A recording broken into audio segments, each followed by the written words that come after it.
Terdakwa pembunuhan Brigadir Nofriansah Yosua Huta Barat atau Brigadir J, Ferdy Sambo dituntut penjara seumur hidup oleh jaksa penuntut umum.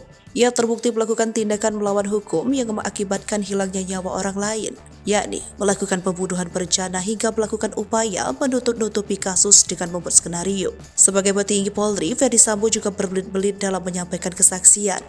Tuntutan itu disampaikan jaksa di persidangan yang digelar di Pengadilan Negeri Jakarta Selatan Selasa 17 Januari 2023 yang dikutip dari Kompas TV.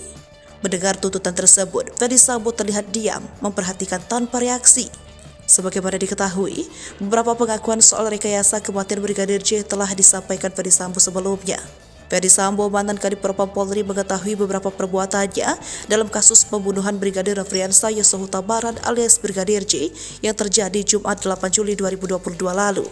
Pengakuan tersebut disampaikan saat hadir sebagai saksi di sidang kasus obstruction of justice atau perintangan penyidikan dengan terdakwa Hendra Kurniawan, Agus Nurpatria, dan Arif Rahman Arifin Kamis 5 Januari 2023. Ferdy Sambo mengaku dirinya membuat kebohongan untuk menutupi kasus pembunuhan ini.